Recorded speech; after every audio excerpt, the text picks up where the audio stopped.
Et puis, voilà, je voulais faire une présentation de notre invité. Alors, Monsieur Rick Anderson, euh, pour, euh, pour vous nommer en tant que, on va dire, spécialiste de la question. euh, je vais arrêter mon partage. Je vais vous laisser partager votre présentation. Puis vous pouvez peut-être nous dire quelques mots sur votre parcours pour nous aider à savoir un peu comment vous êtes rendu ici en 2025 à connaître si bien Monsieur Wright. Alors, je vous laisse la parole. Merci beaucoup, Christine. Et merci à la Société historique d'Ottawa pour m'avoir invité pour faire cette conférence ce soir. Bonsoir tout le monde. Je suis très content d'être ici ce soir. Et puis, avec ça, je vais partager mon PowerPoint immédiatement pour que on puisse suivre ensemble tout ça. Voilà. On voit bien? Parfait. Le 7 mars 2025 Oh, marquera... juste, pardon, Oh, euh, oui. on voit pas la présentation. Excusez. Oh non, pas encore. Excusez-moi, j'ai fait. Je vais recommencer au voir qu'est-ce qu'il y en est. Ah oui, oui, oui. Ma faute. Et là, ça devrait marcher. Ça va? Oui. OK, parfait. Bon. Alors, le 7 mars 2025 marquera le 225e anniversaire de l'arrivée de Philemon Wright et de sa famille sur les rives de la rivière Gatineau, où la première colonie permanente de la vallée de l'Outaouais est née. Bien que l'on ait beaucoup écrit sur Wright et son établissement, aujourd'hui encore, nombreux sont ceux qui ne comprennent pas comment la couronne a pu concéder un peu moins d'un quart des terres du canton de Hull à à un Américain. Mais à mon avis, la prémisse de la question est erronée. Lorsque Philemon est qualifié d'Américain, généralement, ça signifie qu'en tant qu'étranger, il ne méritait pas sa bonne fortune. Mais était-il vraiment un Américain? Voyons cela de plus près. Pour commencer, on peut voir ici sur l'écran tous ceux qui sont arrivés en 1800 le 7 mars. Alors, Philemon Wright ici et sa famille, Thomas Wright, son frère, Marjorie Wyman et Lavina Wyman, c'est les sœurs d'Abigail Wright. Et puis en bas ici, c'est London Oxford, une personne noire, libre, qui était un associé de très près de Philemon. En plus de ça, il y avait 33 bûcherons, dont la plupart sont retournés à Woburn l'année suivante. On connaît deux au moins qui ont resté, mais à part de ça, c'est nébuleux. On n'est pas certain exactement quels sont ceux qui sont revenus l'année d'après.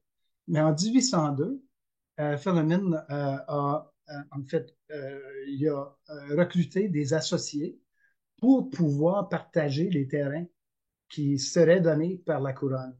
Alors, en bas ici, on peut voir Tiberius Wright, Philemon Wright Jr., Daniel Wyman, Harvey Parker, James McConnell, Luther Colton, Edmund Chamberlain, Ephraim Chamberlain et Isaac Remick. Deux noms que vous allez reconnaître sûrement. James McConnell, c'est lui qui était le fondateur de Deschênes. Et Isaac Remick, en fait, on a des rapides sur la rivière des Outaouais, sur le lac juste avant le lac des Chênes, qui s'appelle Remick Rapids. Et c'est lui. Ensuite, est-ce que Philemon était vraiment un Américain? Voyons de plus près. Philemon est né en tant que sujet britannique en 1760, 23 ans avant la création de la République à la fin de la guerre d'indépendance. Donc, il est né à Woburn, Massachusetts, qui veut dire que dans notre pensée d'aujourd'hui, on dirait, ben, c'est un Américain. Mais à ce moment-là, il était un sujet britannique. À 15 ans, il s'enrôle dans l'armée de Washington et combat pour les rebelles pendant 2 ans. Mais en 1799, Philemon prête serment d'allégeance à la couronne britannique à Montréal afin de recevoir une concession de terre dans le canton de Hull. Le reste de sa vie, jusqu'en 1839, Philemon a été un sujet britannique, commandant même la compagnie de milices, britannique de Hull, et même il a été contrebandier pour les réguliers britanniques lors de la guerre de 1812. Donc, il a participé sur les deux côtés à différents moments dans sa vie. En faisant le calcul, on constate que Philemon a été un loyal sujet britannique pendant au moins 56 de ses 79 ans. Le qualifié d'Américain ne reflète pas du tout l'histoire de sa vie. Il convient également de souligner que, bien que Philemon ait été manifestement anglophone et que sa ville ait été majoritairement anglophone, il a insisté pour que ses plus jeunes enfants et petits-enfants reçoivent la meilleure éducation bilingue possible à Montréal et à Québec. Une tradition qui s'est transmise de génération en génération dans la famille.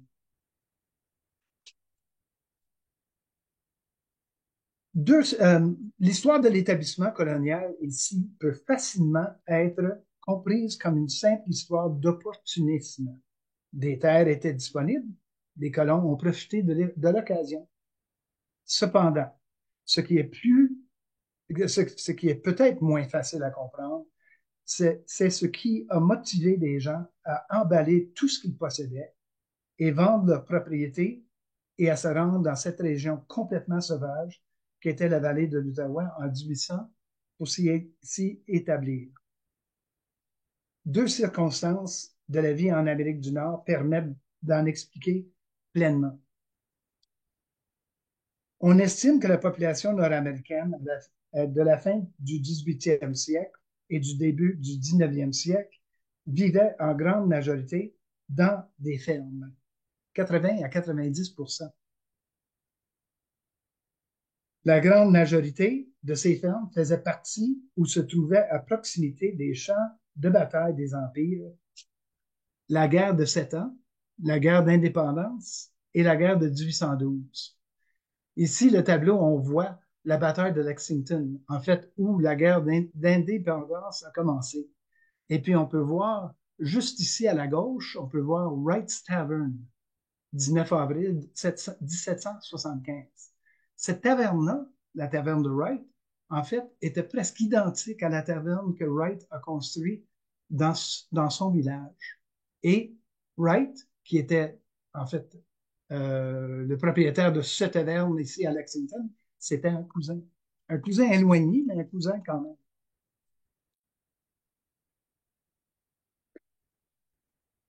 Pour comprendre sur quelle base euh, il s'est vu octroyer de si grandes étendues de terre, il faut comprendre la nécessité pour la couronne d'ouvrir la vallée de l'Outaouais à la colonisation après la guerre d'indépendance, afin de protéger la vallée de l'incursion de la nouvelle et belliqueuse République au sud, ce qui n'est peut-être pas si différent de la pression exercée sur nous par l'actuelle administration des États-Unis, pour faire une petite comparaison.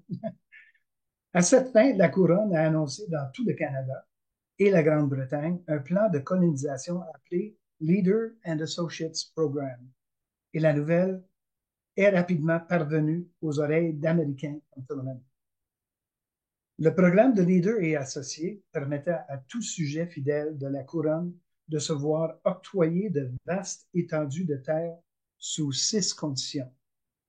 Premièrement, la première condition, le leader doit prêter serment d'allégeance à la couronne. 2. Il rassemble des associés qui prêtent également serment et qui, pour le prix d'une guinée, lui cèdent immédiatement leur part dès que les lettres patentes sont délivrées. Les associés se voient alors attribuer un lot de 100 ou 200 acres. Le leader réalise un arpentage des concessions. Ensuite, le leader défriche et met en place l'infrastructure d'un village, à savoir, pour commencer, un moulin et au moins une maison. Le leader achèvera les travaux routiers et le leader planifierait un village gouvernemental, c'est-à-dire la construction d'un palais de justice et d'une prison, d'un bureau de poste et d'un bureau des archives. Alors ça, c'est les six conditions que Philemon devait absolument euh, assurer.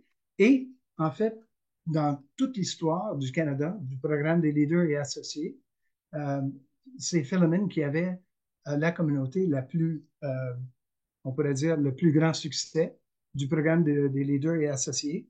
Et l'arpenteur général du Bas-Canada, Bouchette, l'a dit que probablement la communauté agricole de Stillman Wright était un des plus grands succès dans l'Amérique du Nord. Et je le cite. Ce n'est lorsque le Conseil exécutif provincial de la Couronne est satisfait des progrès accomplis, que les brevets de concession sont délivrés et que les terres sont distribuées par le leader aux associés.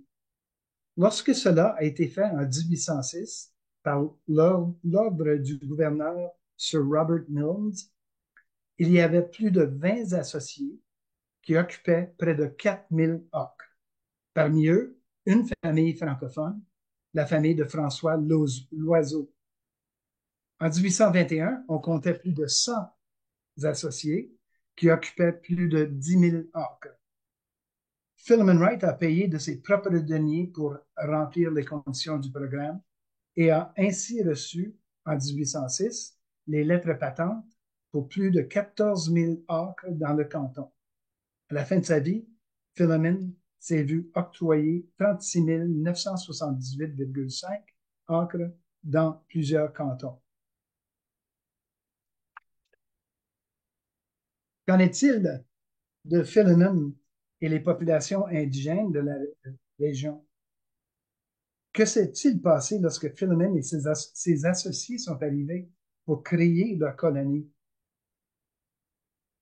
Tout d'abord, il faut comprendre que Philemon Wright n'aurait rien su des obligations conventionnelles de la couronne en vertu de la proclamation de 1773. Il ne connaissait que ses propres obligations dans le cadre du programme des leaders et associés. Mais à peine arrivé, Philemon a reçu la visite de deux chefs du lac des Deux-Montagnes, venus lui demander de quel droit ils défrichaient les terres dans leur territoire. L'un de ces chefs était peut-être Constant Pinécy, chef algonquin de cette région. Pour bien répondre au chef, Philemon se rendit ensuite à Québec pour rencontrer Sir John Johnson et lui demanda un agent traducteur qu'un agent traducteur le suive dans le canton de Hull afin d'expliquer au chef que Philemon s'est vu octroyer la terre. La demande a été acceptée et lorsque Philemon revient avec un agent traducteur, non, la demande est acceptée et lorsque Philemon revient avec un agent traducteur nommé Brown, les chefs sont satisfaits de l'explication et une fête de 3 jours est organisée pour célébrer l'accord. Au cours d'une des nombreuses cérémonies, Philemon est nommé frère-chef et Philemon écrit 20 ans plus tard que les deux communautés continuent à vivre en harmonie sans querelle. Pour mieux comprendre l'ampleur de la colonie créée par Wright et son rôle dans la création des deux principales industries qui ont alimenté l'ère industrielle du Canada, l'industrie du bois et l'industrie du ciment, ainsi que son rôle essentiel dans la fondation de la capitale du Canada, j'ai décidé de recréer numériquement le village de Wright en 1830, ce qui permettrait aux gens de suivre une visite guidée tout en apprenant toute cette histoire d'un seul coup. Je suis toujours heureux d'avoir l'occasion de présenter la vidéo. Alors, sans plus attendre, prenons une petite balade dans Wrightstown en l'an 1830.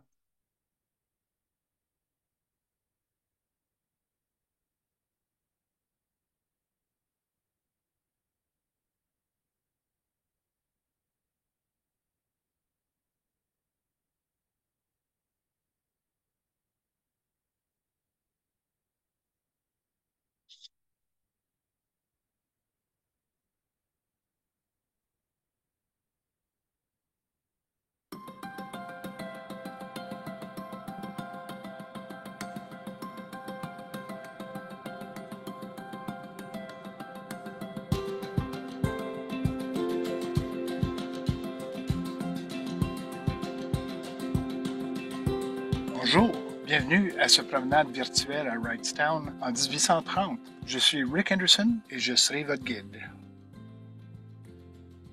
Pendant plusieurs années, j'ai utilisé des cartes et des tableaux pour me faire une idée de ce que devait être Wrightstown à ses débuts. Fondée en 1800 par mon arrière-arrière-arrière-arrière-grand-père, Philemon Wright, elle a été le premier établissement colonial permanent de la vallée de l'Outaouais. De nombreuses personnes, et même quelques historiens, ont mentionné à quel point il serait formidable d'être transporté dans le temps pour faire une promenade dans Wrightstown en 1830. Les tableaux donnent une idée, mais la plupart aimeraient avoir la chance d'y être réellement.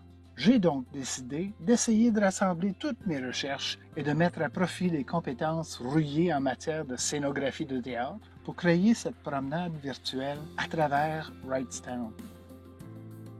Pour donner une perspective historique, 1830 est l'année où Philemon, âgé de 70 ans, a dû laisser sa femme bien-aimée, Abigail, reposer éternellement.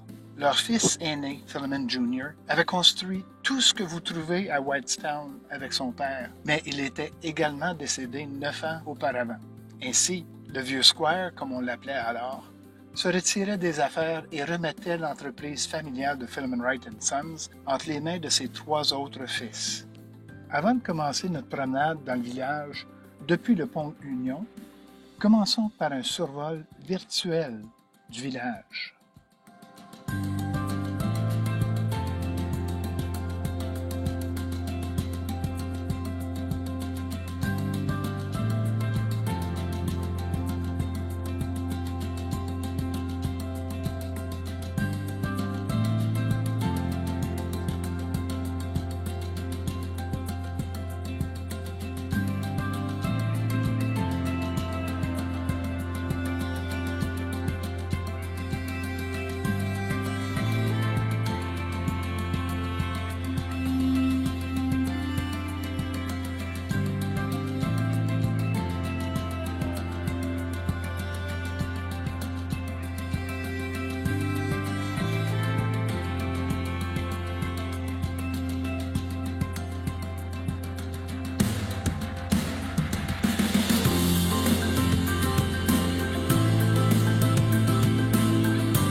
Nous commençons notre promenade sur le pont Union, achevé seulement 2 ans auparavant, en 1828.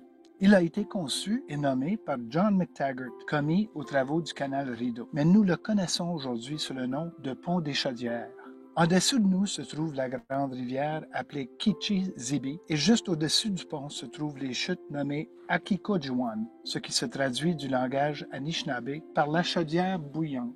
Ce pont, qui a été le premier à traverser la rivière des Outaouais, est nommé Union parce que peu de temps après, le Haut et le Bas-Canada sera réunis. Philemon Wright Sons a joué un rôle majeur dans sa construction. En fait, cette arche de maçonnerie a été construite par Philemon Wright pour remplacer la première arche construite par Thomas Mackay qui s'est effondrée. Le pont était une première étape nécessaire à la construction du canal Rideau, car Wrightstown devait être le centre d'approvisionnement et la zone de rassemblement du Colonel By et de ses Royal Engineers. En 1830, le canal était à peine à mi-chemin de son achèvement. Plus de 20 ans auparavant, en 1806, Philemon Wright a construit et fait flotter le premier train de pain écarré sur la rivière des Outaouais jusqu'à Québec, ce qui a marqué le début de l'industrie du bois dans la vallée de l'Outaouais. Juste ici, à côté de la route menant au pont, on peut voir l'ingénieux travail de canal et d'excavation effectué par Philemon pour inonder un grand étang afin d'y entreposer les rondins qui seront amenés à sa scierie. Ce canal et cet étang ont créé une nouvelle île qui est devenue connue sous le nom de l'île Philemon. Philemon a également construit un barrage pour que cela se produise et il s'en vante à juste titre dans son rapport de 1824 à l'Assemblée du Bas-Canada. En 1820, j'ai construit un barrage en pierre coûteux pour acheminer l'eau vers les nouveaux moulins. Il mesure 400 mètres de long, 6 mètres de large et 3 mètres de profondeur. Les murs de chaque côté sont construits avec la meilleure et la plus grande pierre de carrière. Toute la pierre est brute sur les côtés avant. L'intérieur des murs est rempli de pierres pilées. C'est la plus belle pièce de travail en pierre en Amérique du Nord, comme beaucoup le supposent. Certaines des pierres ont nécessité 10 jougs de bœuf pour les tirer sur place. Le coût était d'environ 2000 livres. Ce que nous voyons ici, c'est un rondin de pin équarri pris dans un grand tourbillon au pied des petites chutes de la chaudière. La légende veut que, sous le tourbillon, se trouve une grotte souterraine qui s'étend sur 3 kilomètres et se termine près de l'embouchure de la rivière Gatineau. Selon de nombreuses sources, il s'agissait d'un trou sans fond et ce qui entrait n'en sortait jamais. Il semble donc que, pour une très bonne raison, on l'ait toujours appelé le trou du diable.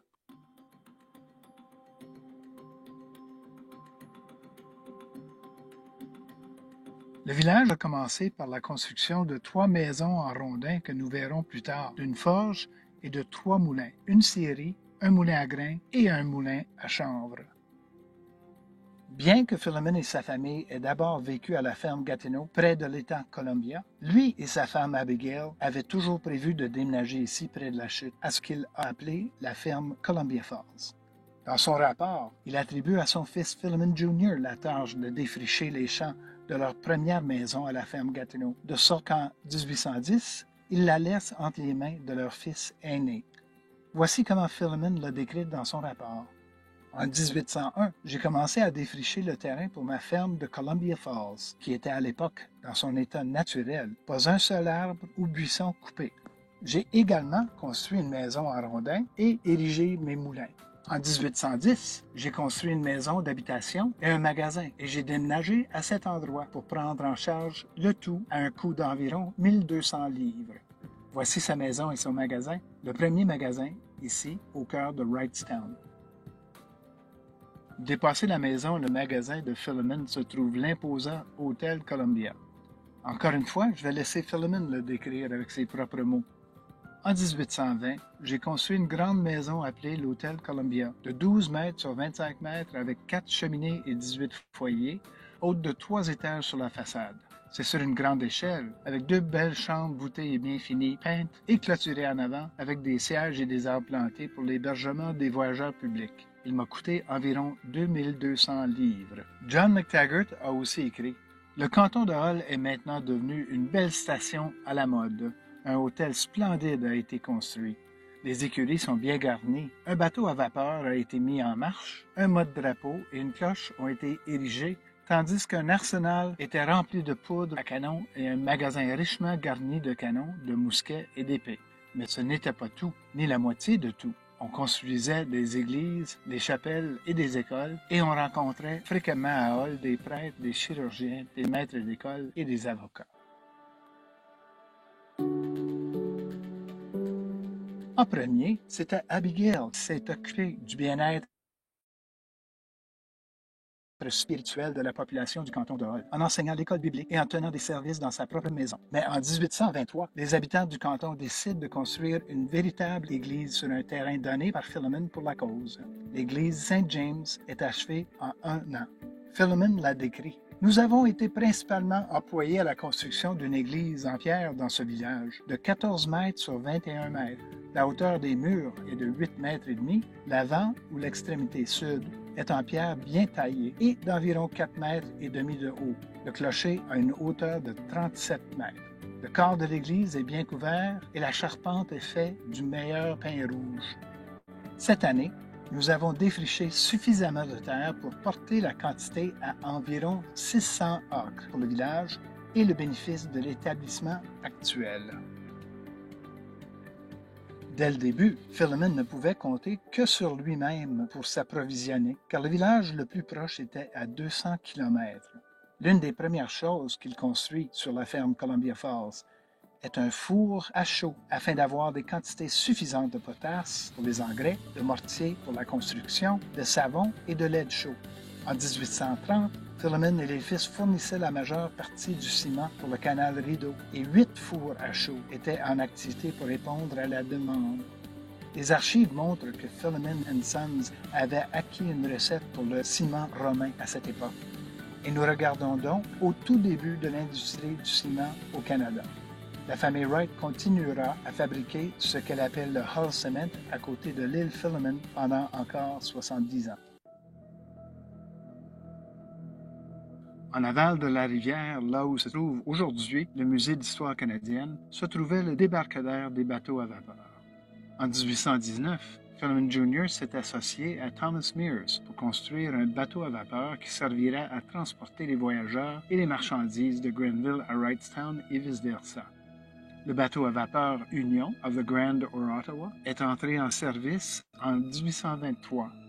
Il mesurait 38 mètres de long, 7 mètres par le travers et devait avoir un fond plat et un faible tirant d'eau pour pouvoir naviguer sur la rivière des Outaouais, souvent peu profonde. Pour accueillir les voyageurs comme il se doit, les Wright ont construit le King's Hotel et le magasin ici au débarcadère. Le plus grand hôtel Columbia a été construit dans le village et l'hôtel Wright à 6 km et demi plus loin sur le chemin Britannia au débarcadère du lac Chaudière, ce qui est aujourd'hui Elmer.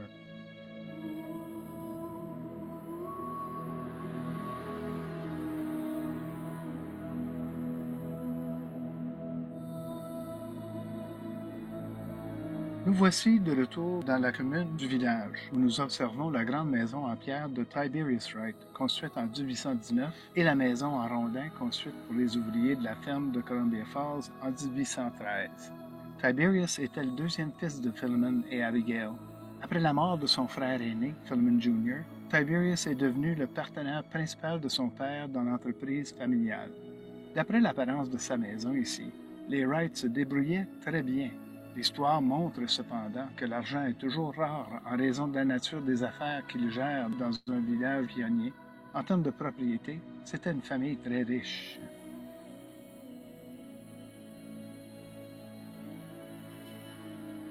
En 1818, Ruggles Wright, le troisième fils, s'installe dans la maison de ses parents dans le village et prend en charge le magasin et une grande partie des activités commerciales aux chutes. À cette époque, Philemon a construit son manoir que nous pouvons voir sur la colline au loin. Nous en reparlerons dans un moment. En 1830, Ruggles était marié et sa famille s'était agrandie au point qu'il a fait construire une nouvelle maison, assez semblable à celle de son frère aîné Tiberius. La maison de Ruggles possédait de très grands hangars et des écuries que E.B. Eddy allait reprendre pour sa propre maison. Eddy démolit la maison de Ruggles et construit son Standish Hall dans l'empreinte de la maison de Ruggles. La maison que nous voyons ici est celle de Thomas Brigham et d'Abigail Wright, la troisième fille de Philemon et Abigail. Thomas et Abigail se sont mariés en 1816. On peut donc supposer que la maison a été construite à cette époque. Thomas était très impliqué dans l'entreprise familiale Wright en tant que gendre de confiance. En fait, lorsque Philemon était malade à la fin de ses jours, Thomas a soutenu le vieux squire lorsque ses fils étaient trop occupés pour s'occuper de lui. Pour cela, Thomas Brigham et Abigail ont été richement récompensés dans le testament de Philemon lorsqu'Abigail a hérité la précieuse ferme Columbia. La clôture en pierre que vous voyez ici se dresse encore aujourd'hui en bordure du parc à l'angle de la rue Montcalm et du boulevard Taché.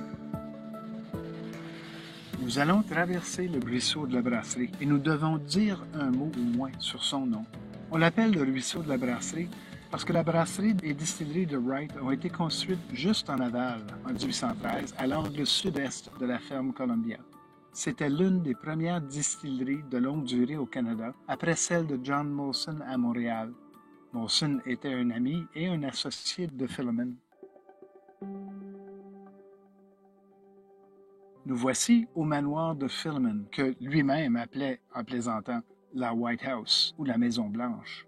Philemon a servi dans l'armée du général Washington et était un grand fan. Aussi, après que Washington ait terminé la construction de la Maison Blanche à Washington en 1800, je pense que Philemon a décidé que la sienne serait connue comme la Maison Blanche du Nord.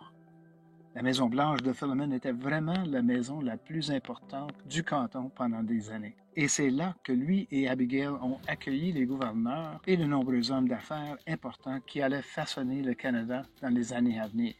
Encore une fois, Philemon nous donne une bonne description. En 1818, j'ai conçu une grande maison d'habitation à environ 750 mètres des chutes, sur une hauteur de terrain Dès que j'ai eu terminé, j'ai déménagé dans cette maison et j'ai placé un de mes fils dans celle que je venais de quitter pour qu'il s'occupe du magasin, etc. Cette maison avait 12 mètres carrés, 2 étages, 5 cheminées et une cuisine de 7 mètres et demi sur 15 mètres. Le tout au prix de 2000 livres. Il y a des hangars et une grange attenante à la même. Cette maison est entourée d'une belle clôture et le terrain est planté d'arbres d'ornement de différentes sortes. Ormes, peupliers anglais, érables à sucre et noyers cendrés, avec 3 jardins et une vaste pépinière de jeunes arbres fruitiers qui m'ont coûté 300 livres. La vue depuis son perron, surplombant le village et les chutes, devait être à couper le souffle. Nous allons y jeter un coup d'œil avant de poursuivre notre promenade.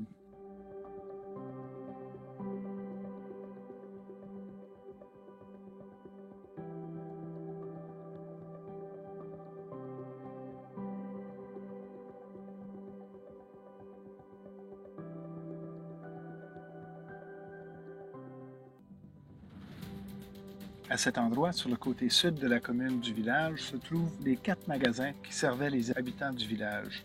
Les 4 magasins, du plus proche au plus éloigné, étaient la chapellerie, le magasin de M. Anderson, la boulangerie et la tannerie, également connue sous le nom du magasin de harnais et de cordonnerie. L'intérieur de l'une des maisons en rondin nous est montré dans une peinture de Patty Jack, datant d'avant la grande incendie de Hull de 1900. Il s'agit probablement d'une des maisons en rondin construites par Philemon Wright lui-même. Comme vous avez pu le constater au cours de notre promenade, il y a un bâtiment qui domine la commune du village, et c'est ce beau et grand bâtiment en pierre avec le clocher ou la coupole au sommet. Il était généralement appelé le nouveau magasin par les Wright, mais d'autres ont écrit qu'il était plus que cela. Dans le célèbre tableau de Duvernay de 1823, il est appelé la Wright's Tavern. Philemon l'a également appelé Borough House dans son rapport. Josette Bouchette, arpenteur général du Bas-Canada, l'a appelé Meeting House et l'arpenteur Anthony Swalwell l'a appelé le Bureau. Par conséquent, nombreux sont ceux qui ont discuté de son utilité et malheureusement, les propres mots de Philemon dans son rapport ne nous éclairent guère, car tout ce qu'il a écrit est le suivant. En 1820, j'ai construit un bâtiment en pierre, disons 12 mètres par 12 mètres et demi et 7 mètres de haut avec des greniers. Les murs de pierre ont été taillés sur 3 côtés du bâtiment, ce qui m'a coûté environ 1000 livres. Je pense qu'étant donné sa taille et son emplacement important au centre de la commune, cela nous indique qu'il était tout ce que les autres ont dit qu'il était à différentes époques. Personnellement, j'ai pris l'habitude de l'appeler la taverne-magasin Wright. Néanmoins, dès sa construction, il a été le bâtiment le plus dominant visuellement dans la vallée pendant un demi-siècle, jusqu'à la construction du Parlement. Certains de ses murs et de ses fondations se trouvent encore dans les bâtiments IBD numéro 3 et 5.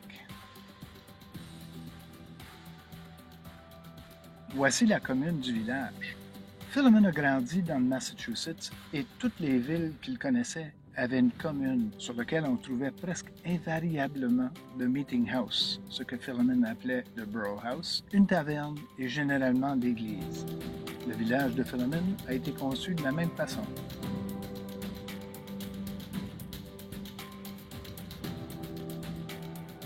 Nous sommes à l'arrière de la taverne-magasin Wright pour jeter un coup d'œil au Hull Slide, le glissoir à cage construite juste un an auparavant par Philemon Wright & Sons.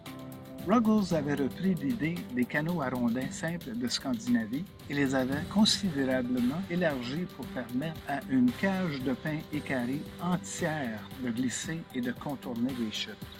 Avant la construction du Hull Slide, les cages devaient souvent être démontées et envoyées dans le chenail à bois, pièce par pièce. Avant longtemps, 2 autres glissoirs plus sécuritaires ont été construits dans le secteur des chaudières et le Hull Slide est devenu moins occupé. On disait que 10 hommes par an se perdaient dans les descentes terrifiantes du Hull Slide.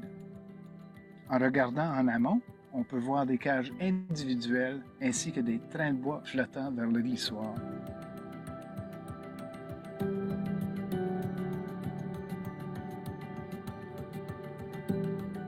La scierie et la fonderie se trouvaient juste de l'autre côté du Hull Slide.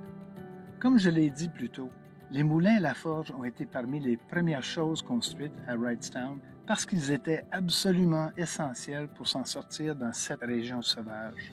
Mais en 1808, ils ont tous brûlé. Philemon a presque abandonné pour retourner au Massachusetts, et si ce n'était pas pour ses fils Philemon Jr. et Tiberius, il l'aurait probablement fait. Ils ont rassemblé certains des associés et les ont reconstruits, plus grands et meilleurs en moins de 6 mois. Celles que vous voyez ici ont été construites en 1808. La fonderie est un énorme bâtiment en pierre de 3 étages, équipé de soufflets à commande hydraulique pour les 4 fours et d'un marteau à bascule pour la fabrication du ciment. La fonderie abritait également un moulin à grains qui était encore utilisé dans les années 1870.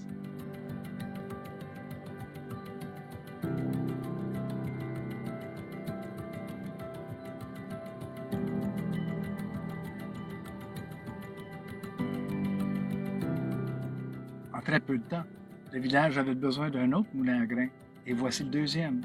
Celui-ci était équipé de 4 meules qui fonctionnaient grâce à l'eau qui était canalisée ici par le barrage et le canal construit par Philemon. Pour dire de tout, il fonctionnait en permanence pour répondre aux besoins de tous les habitants de la région. Je pense que c'est la raison pourquoi laquelle il y avait une maison attachée au moulin, parce que le travail du meunier était un travail à plein temps avec beaucoup d'heures supplémentaires.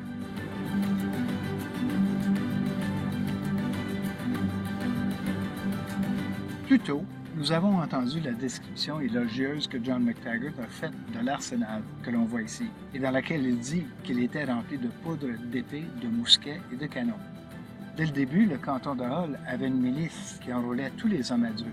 Et qu'est-ce qu'une milice sans arsenal et sans armes? L'arsenal contenait 3 canons de 3 lignes, dont l'un d'entre eux a été introduit à Bytown par Ruggles Wright, son neveu Andrew Lamy, qui est mon trisaïeul, et John Wright, le neveu de Philemon.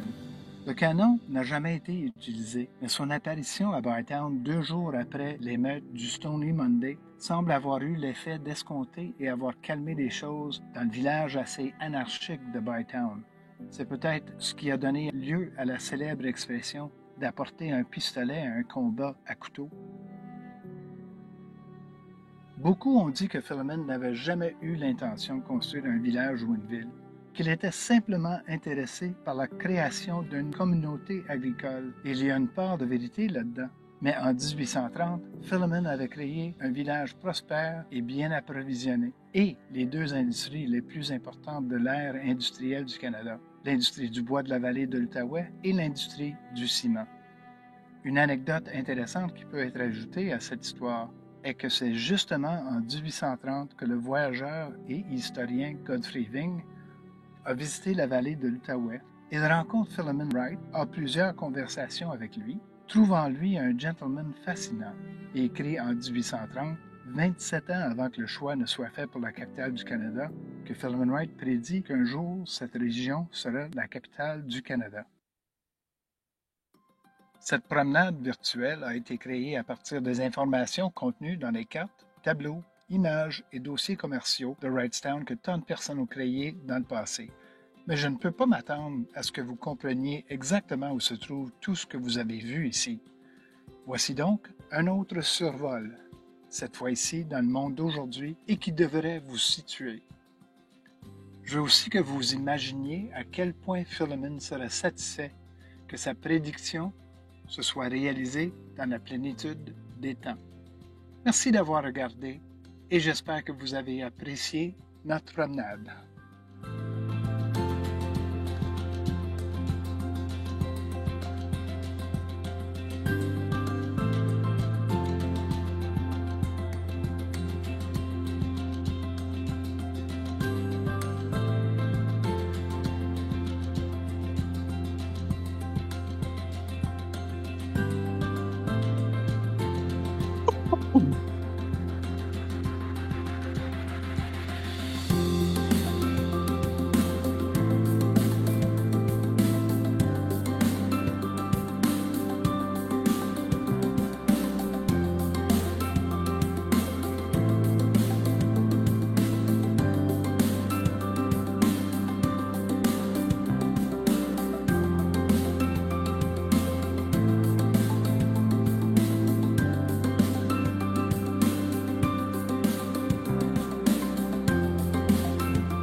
Et voilà.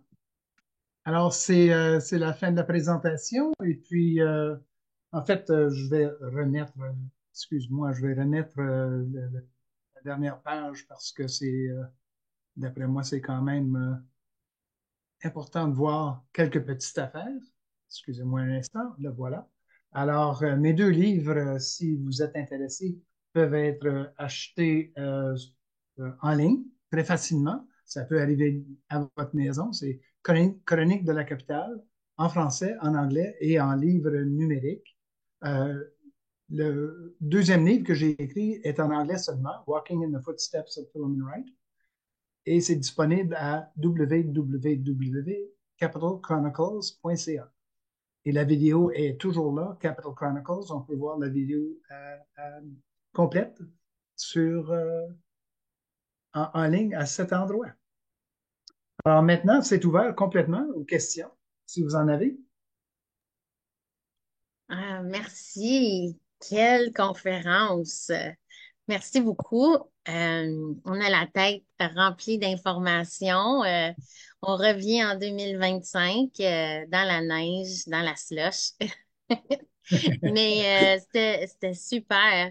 Pour Merci. commencer, 225 ans passés, on serait retrouvés sur les berges, j'imagine avec un peu de maringouin, mais pas au mois de février. Mais est-ce que Philémon parle dans ses journaux qu'est-ce qui se passait justement au gré des saisons, ou il écrit une fois de temps en temps? Comment il garde des Ce qui, archives de qu'est-ce qui se passe autour de lui?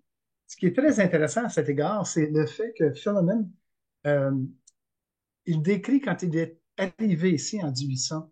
Et puis, en fait, il a fait 4 voyages pour justement s'assurer exactement où il voulait faire son village. Et puis, où on pourrait dire aussi sa communauté agricole, parce que c'était toujours sa vision. Euh, on peut dire que Philemon a bien écrit que euh, dans la première saison des récoltes, qu'il était énormément surpris du fait que la glace et la neige fondaient tellement plus vite qu'à Massachusetts. On penserait que ce serait exactement le contraire parce que Massachusetts, c'est quand même tellement au sud. Mais j'imagine que c'est dû au fait qu'il y a sûrement eu beaucoup de dégel et de gel à Massachusetts, ce qui voudrait dire qu'il y a toujours de la glace. Tandis qu'ici, souvent, on a juste de la neige, on a très peu de glace. Alors, ils pouvaient commencer à semer et à défricher très tôt, beaucoup plus tôt qu'ils pouvaient faire à Woburn, Massachusetts. Alors, ça, c'est une des choses qui était vraiment remarquée par lui. Et la chose aussi, peut-être très remarquable, surtout de nos jours, on sait bien qu'il y a souvent des inondations de la rivière des Outaouais. Et il y en a plusieurs qui croient que c'est à cause des barrages, qui n'est absolument pas le cas.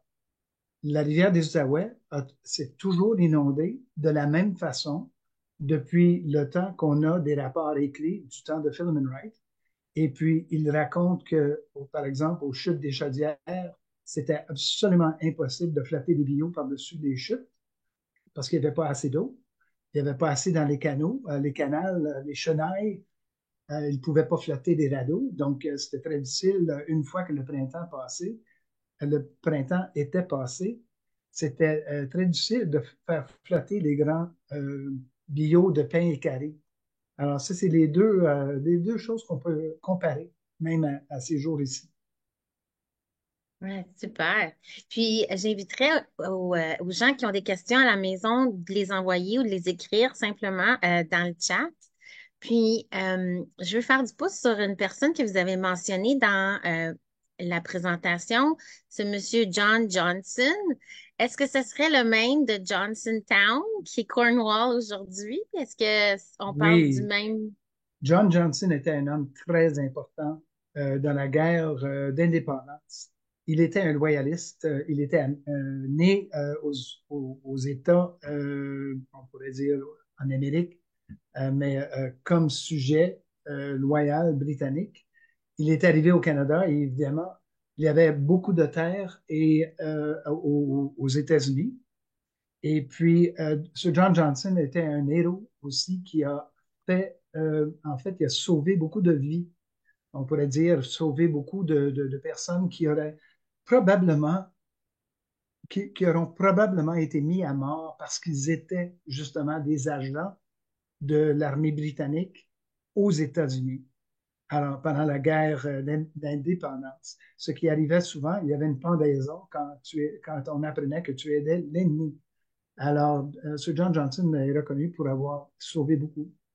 Et aux États-Unis, comme au Canada, Sir John Johnson était une personne très, très, très connaissante des communautés autochtones dans l'Est de l'Amérique du Nord. Alors, c'est pour ça qu'il est devenu, en fait, l'agent, on pourrait dire, ce qu'on appellerait aujourd'hui le ministre des Affaires autochtones. Finalement, il l'était à l'époque de Philemon Wright. Eh bien, merci. On voit les réseaux, puis on voit comment les gens, ouais, ça se parle.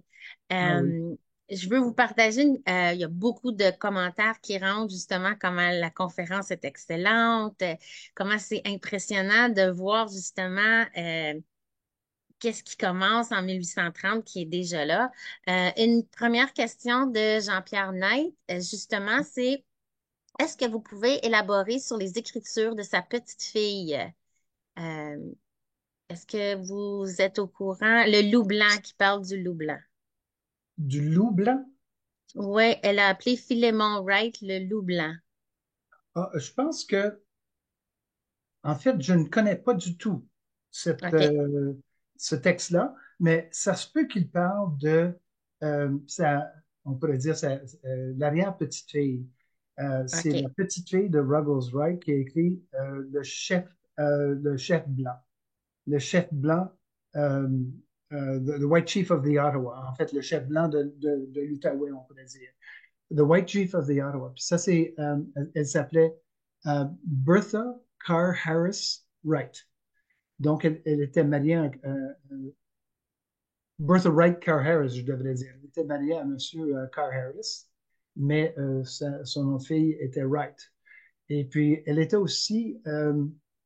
a vécu une bonne partie de sa vie à 24 Sussex, parce qu'elle était la fille de Hannah, la nièce de Hannah Wright, qui était l'épouse de l'homme qui a construit le 24 Sussex. Alors, c'est une femme qui a vécu quand même toute une vie. Elle était aussi la première présidente du YWCA d'Ottawa, la fondatrice en fait.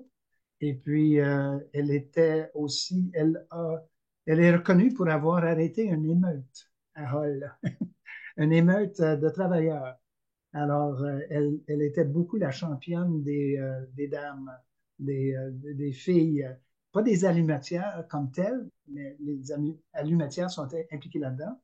Mais Bertha Wright Carr Harris était la championne comment est-ce qu'on dit, euh, les femmes, les femmes qui ont des enfants sans se marier.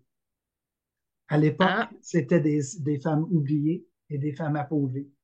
Mais elle a ouvert une maison pour justement pour leur donner du travail et une place à demeurer. alors la famille a continué à avoir un rôle influent de générations qui ont Toujours, suivi. toujours. Oui, oui. Alors, une autre question qu'on on me demande aussi, c'est justement de la part de Guy Créeur. Il dit bravo pour le montage, c'est excellent. Euh, alors, Philémon décrit l'érection de ces bâtiments, il donne des mesures en mètres. Est-ce qu'il y a un endroit où ce qu'on peut voir ces écrits-là? Absolument. Les archives d'Ottawa, il y a les archives du Gatineau Valley Historical Society, il y a les archives Taylor ici la Société d'histoire ou l'Association de patrimoine d'Aylmer. Alors, il y a plein d'écrits. La plus grande collection, on pourrait dire, de fonds des Wright, c'est aux archives du Canada. Et puis, il y a des milliers de documents. Donc, En fait, c'est là où la plupart des historiens ont fait leurs recherches principaux, moi-même inclus. Et puis, dans ces documents-là, on peut voir autant de lettres et de documents de business, parce que tous les papiers ont été gardés par Ruggles Wright, le jeune fils, en fait le troisième fils de Philemon. Puis, comme on dit, l'histoire est toujours écrite par les survivants. Alors, Ruggles, c'est celui qui a pu vivre jusqu'à l'âge de 68 ans, tandis que ses frères sont tous décédés à un jeune âge, 39, 41 et 43. Alors, finalement, les papiers de Philemon Jr., par exemple, on pourrait dire le fils le plus méconnu de Philemon et Abigail, en fait, tous les écrits de Philemon Jr., il y en a très peu. Et les lettres et les écrits de Philemon Jr. sont tellement, il y avait tellement une terrible main, terrible écriture que la plupart des historiens n'ont pas pu défricher qu'est-ce qu'il disait, qu'est-ce qu'il écrivait. Et puis, la plupart pensaient que c'était des lettres de Philemon Senior. Alors, il y a même des historiens qui ont cru qu'il n'y avait vraiment pas un fils qui s'appelait Philemon, que c'était le même homme. Mm. Et puis, je dois dire qu'en défrichant un peu l'histoire de Philemon Jr., Philemon est arrivé ici à 18 ans avec son père. Alors, il était déjà un homme. Et tout ce qui a été construit par Philemon a été construit avec son fils, qui était vraiment le partenaire principal. C'est lui qui a bâti Wrightstown avec son père. Puis même Philemon dit bien et écrit bien dans son rapport que la ferme Gatineau, qu'il épelait Gateno, parce que c'est un nom autochtone, alors d'origine autochtone, je dois dire, quand Philemon écrit dans son rapport les origines de cette ferme-là, il dit que la ferme a été commencée, défrichée et bâtie par Philemon Jr. Alors, il donne Mm. crédit entièrement à son fils parce que Philemon était vraiment occupé à faire l'arpentage cette année-là, l'année de 1800, et à commencer son village. Alors, le fils était vraiment en charge. Et en fait, Philemon Jr., jusqu'à son décès en 1821, Philemon Jr. était responsable de toutes les fermes, les fermes Wright, jusqu'à sa mort en 1821. Et puis, c'était le fils principal qui travaillait. Encore une chose très intéressante, le fait que Philemon, parce qu'il s'en allait à Montréal et à Québec souvent, et on pourrait dire qu'il a vécu une bonne partie de sa vie à Québec et à Montréal pour le business, c'est Abigail, sa femme, et Philemon Jr., qui étaient les partenaires principaux de tout ce qui se passait à Wrightstown, à tout le business. Abigail était autant un partenaire, même si c'était P. Wright and Sons, donc Philemon et Sons et fils, c'était peut-être de mode que la femme de Philemon ne serait pas nommée comme partenaire, mais elle était absolument un partenaire, puis elle s'occupait autant des moulins et de l'industrie du bois à Wrightstown pendant le temps, tout ce temps-là. Elle C'était était des gens qui avaient les incroyable. mains partout, hein? Elle Ouais. était une femme incroyable, Abigail. Vraiment on pourrait dire superwoman. Ouais, c'est fascinant de voir comment on essayait d'être partout. Et puis, je veux vous lancer une prochaine question. Celle-ci, c'est aussi de Guy Greger qui demande si les fondations de la Rice Tavern et les bâtiments 3 et 6 si justement les fondations ont été officiellement reconnues. Est-ce qu'il y a une plaque? Est-ce qu'il y a quelque chose? C'est, j'ai découvert les fondations. J'ai eu la Ah, permission par la compagnie Brunet pour entrer dans les bâtisses fermées de IBD, la permission de Brunet compagnie et évidemment de Zibi. Et puis, j'ai pu découvrir parce que j'avais tout défriché, j'avais tout, comment dirais-je, avec l'histoire, les cartes, avec les tableaux, etc., j'ai pu voir où était la Taverne Wright exactement. Et j'ai dit, ben, il faut que les fondations soient là parce qu'il y a des murs qui sont exactement sur la même place. Alors, puis on sait bien qu'il y a eu deux feux. Et puis, il y a un feu en particulier en 1882 qui a ramener la bâtisse quasiment à terre, mais les fondations restent et possiblement des parties de murs. Euh, En entrant dans l'édifice avec un collègue, Marc Grondin, on a eu un moment de... C'était épatant. On a réalisé, juste en regardant, que on avait raison, j'avais raison, que les fondations sont là et possiblement une partie des murs. Euh, Zibi a fait des recherches par un archéologue qui n'a pas testé le ciment, qui n'a pas pu tester le ciment. Et lui, il a dit d'autres recherches seraient nécessaires pour confirmer, mais il avait des doutes que la confirmation serait faite. Mais j'ai pas de doute non plus que Zibi ne voulait pas nécessairement que les fondations soient découvertes. Parce que Il y a d'autres intérêts. ces édifices-là probablement vont être mis à terre un jour, malheureusement. Mais tout ça pour dire que oui, les fondations sont toujours en place.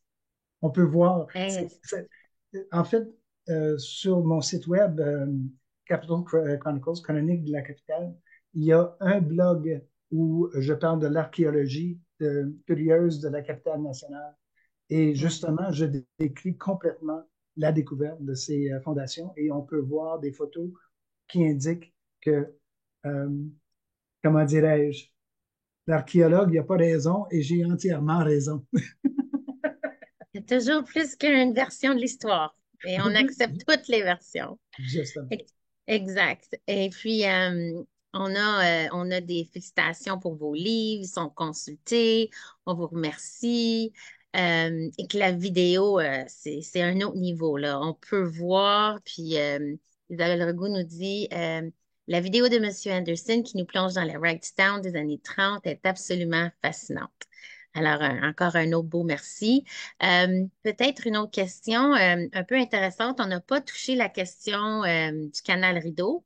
Alors, la question vient de Monsieur André Pinard qui veut savoir quelle était la relation avec Monsieur Philemon Wright et le colonel Bide.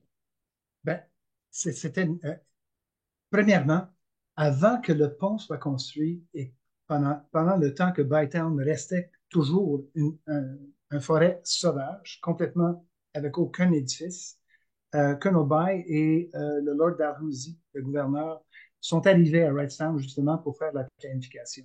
Il faut dire que parce que Wrightstown est un village avec des moulins, avec des forges, etc., etc., finalement, le canal de Rideau aurait, la construction du canal de Rideau aurait tardé pour beaucoup plus d'années parce que il n'y aurait pas eu quelque chose sur place pour bâtir le canal.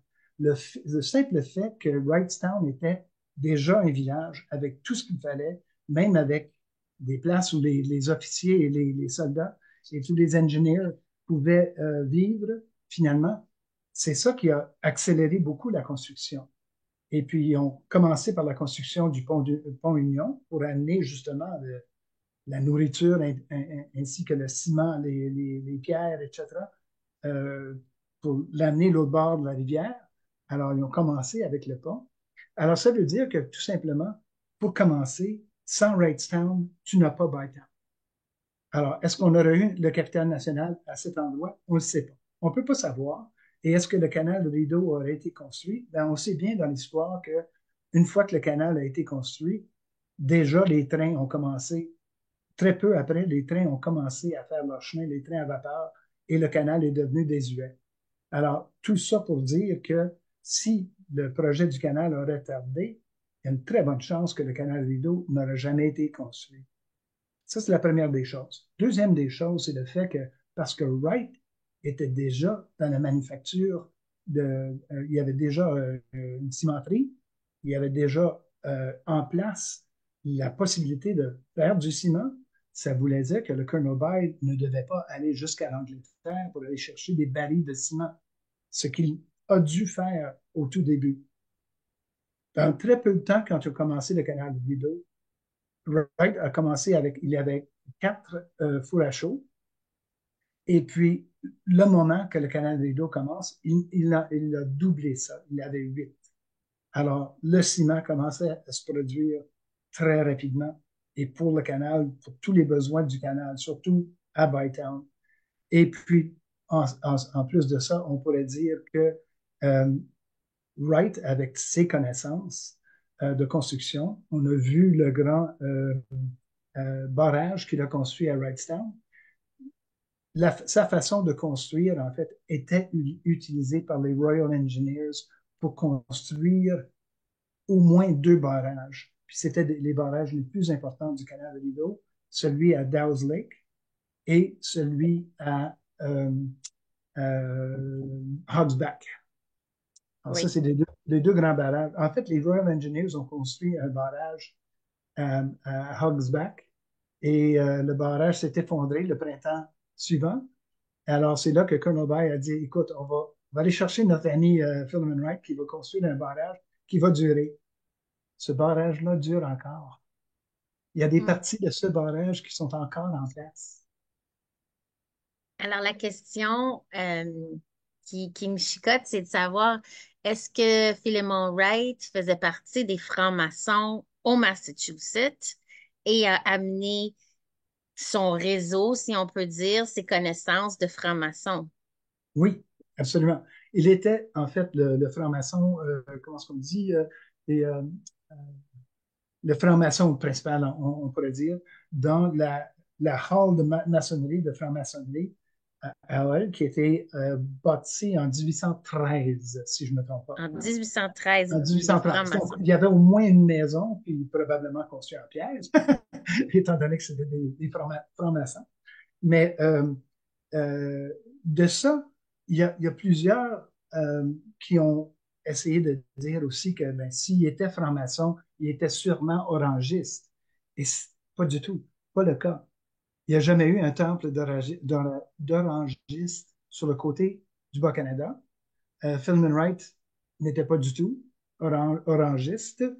Et pour dire la vérité, c'était un homme spirituel. C'était un homme qui avait une vie spirituelle avec sa femme et ses enfants, mais il a changé de religion à au moins deux reprises. Il a commencé comme méthodiste, il est fini comme anglican. Alors finalement, est-ce que la religion comme telle était importante à Philemon Wright? Il paraît que non. Mais est-ce que le côté spirituel était important? Il était un homme comme Abigail avec une très grande foi. Il fallait l'aide de toute façon parce qu'il y avait beaucoup de morts dans un village pionnier. Alors, dans très peu de temps, en fait, il y avait des enfants, des petits-enfants, des frères, des sœurs qui sont morts très jeunes. Sa fille, Polly, en 1821, est décédée. Son fils, Philemon Jr., est décédé en 1821. Ils ont laissé une fille décédée de 7 ans à Woburn. Alors, ça, c'était la réalité de la vie à l'époque. Oui. Alors, c'est fascinant de voir ces réseaux-là prendre. Des fois, c'est des morceaux d'histoire qu'on n'a pas nécessairement mis dans notre casse-tête. Puis, peut-être le morceau qui manque, ça serait de savoir, il arrive ici, mais il arrive avec de l'argent dans ses poches. Il est pas pauvre pour venir à établir tout ça. Puis Il a peut-être, vendu ses terrains à Woburn. Oui. OK, c'est de là que l'argent, il Mhm. arrive avec cet argent-là. OK. Oui. Lui et son frère avaient chacun une part de la ferme de son père, de leur père. Et puis, ils ont vendu leurs terres. Abigail aussi avait des terres qu'elle a vendues. Et ils sont arrivés avec 14 chevaux, 8, comment est-ce qu'on dit, oxen, Des bœufs. des bœufs. 8 bœufs. Il y avait 7 traîneaux et évidemment les 33 bûcherons aussi. Et puis, en dedans de 5 ans, qu'il arrive ici, Philemon avait presque tout épuisé son argent en faisant la construction de ses moulins, de la fonderie, etc. Euh, et tout son village, le défrichage des terres et tout ça. Et c'est pour ça que l'industrie du bois a commencé. Il y a plusieurs historiens, ça c'est une chose aussi que j'ai pu découvrir moi-même, c'est le fait que il y a plusieurs historiens qui ont toujours dit, ben c'est à cause de la guerre, en fait, du blocus napoléonique qui Oui. C'est à cause de ça que Philomène a commencé à transporter euh, le pain équarri à Québec. C'est pas le cas. En fait, Ah non. non, OK. pas du tout. C'est que chaque fermier, peu importe où il vivait, que ce soit à Woburn, Massachusetts ou ici, en fait, chaque fermier était un expert bûcheron. Il fallait défricher leur terre, il fallait mettre à terre toutes les arbres qu'il y avait. Et puis, souvent, on faisait de la potasse avec les arbres, avec les charbons et les brûlants. Mais c'est Philomène qui savait que la potasse, par exemple, c'était quelque chose qui a beaucoup de valeur. Mais il devait transporter de la potasse à Montréal pour le vendre, évidemment. Alors, comment transporter quand il n'y a pas de chemin? On ne peut pas le faire en canot facilement. Alors, c'est lui qui a conçu, premièrement, que en allant à Montréal et à Québec de temps en temps pour aller chercher des approvisionnements, il a réalisé qu'il y avait un bon marché pour le bois. Alors, il a dit, ben, je vais amener le bois en radeau et je vais mettre la potasse et d'autres bois par-dessus et peut-être même du blé, peu importe, ses récoltes. Et il va flotter ça sur la rivière des Outaouais. Les habitants sur la rivière lui ont dit, ceux à Grenville, il y en avait quelques-uns qui demeuraient à Grenville sur le Rouge, euh, les habitants ont dit, Philomène, t'es fou, ça se fera pas. Il y a des rapides tout le long du chemin, tu pourrais jamais faire ça. Mais Philomène a dit, ben, on va l'essayer. Alors, c'est là qu'il a construit son premier radeau. En fait, il y a eu des commandes à Montréal et à Québec pour le bois et la potasse et tout ça en 1805. Le blocus commence seulement en 1800, novembre de 1806. Alors, on peut voir juste en mettant ça ensemble que Phénomène avait son plan à flotter des grands radeaux sur la rivière des Outaouais, même avant le blocus. Alors, c'était un entrepreneur génial. Vraiment, c'est premièrement génial et même aventureux, pour dire le moins. T'sais. Alors, Il prenait des risques. oui, il prenait des risques. Et tout ça pour dire que l'industrie du bois n'a pas commencé avec le blocus de Napoléon, mais évidemment, ça l'a beaucoup accéléré. Une fois que le Ouais. blocus était en place, bien là, Philomène avait tout un marché pour son bois. C'est fascinant. Je remercie beaucoup pour le temps que vous passez avec nous. Puis, on termine notre soirée. Oui, c'est le patrimoine franco-ontarien, mais c'est ça, l'idée de Wrightstown était là avant les frontières. Donc, Oui. il a été témoin de la création d'une frontière. C'était pas l'Ontario, on était dans le haut, dans le bas Canada. Puis, vous m'avez mentionné quelque chose que j'ai trouvé Si je peux super mentionner intéressant. une chose, je vais mentionner une chose à ce sujet. Il y a plusieurs personnes qui m'ont toujours, dans les années, qui m'ont dit, ben écoute, Rick, Philemon Wright, il a créé Wrightstown, puis Wrightstown est devenu Hull, mais faut pas exagérer, là. Faut pas dire que Philemon Wright était vraiment le fondateur de notre ville de Gatineau. Faut pas dire non plus que Philemon Wright était le fondateur même de la capitale nationale. Et ce que je dois dire, c'est avec toutes les recherches que j'ai faites, Philemon Wright avait une part, lui et ses fils avaient une part dans la fondation de Elmer, qui est Philemon Jr., qui a bâti les premières infrastructures d'Elmer, de Hull, évidemment, de Wrightstown, de Pointe-Gatineau, qui s'appelait Waterloo Village, le village de Philemon Wright, Waterloo Village, de Pointe-Gatineau, de Gatineau. Philemon Wright avait mis de côté deux grands lots qui sont maintenant de Vieux-Gatineau et de Buckingham. Alors, à part de Masson-Angers, puis même il y a un argument à porter là, à part de Masson-Angers, Philemon Wright était en fait le fondateur de toutes ces villes. Et on pourrait dire facilement aussi qu'il avait une part aussi dans la fondation de Chelsea, c'est Thomas Brigham, son gendre, de Wakefield et de presque tous les villages jusqu'à Maniwaki. Parce que les grandes fermes et les grands euh, chantiers et les grands l'occupation de l'industrie du bois a passé par les Wright jusqu'au nord dans la rivière Gatineau. Alors, quand quelqu'un me dit, il ne faut pas exagérer, je dois dire, je n'exagère pas du tout, quand même un petit peu. Oui, puis vous m'avez mentionné avant quand on s'est rencontrés plus tôt, cette idée de trancher le Haut-Canada et le Bas-Canada. C'est Philemon Wright qui a pensé que la séparure devrait peut-être suivre le canal Rideau. Oui, en fait, Stillman Wright, comme j'ai dit dans la vidéo, à la fin de la vidéo, j'ai dit que Thurman Wright avait prédit que ça deviendrait la capitale nationale en 1830. Quand on considère que Victoria a fait sa décision, la reine Victoria a fait sa décision en 1857. Donc, presque 30 ans avant ça, Philman Wright prédit que ce serait la capitale nationale. Alors ça, c'est une chose pas tellement bien connue, mais Philman aussi savait bien que l'Union du Canada s'en venait. En fait, le pont a été nommé par John McTaggart, un ami de Philman, qui a travaillé avec lui sur le pont et sur le canal. John McTaggart a nommé le pont Union. Et c'est justement sachant que l'Union du Canada va avoir lieu. Il y avait un grand argument. Philman Wright était à l'Assemblée nationale, député à ce moment-là, et il a commencé un grand argument en disant, ben écoute, ça n'a pas de sens à faire le Haut-Canada et le Bas-Canada comme étant les deux Canada. Ça n'a pas de sens.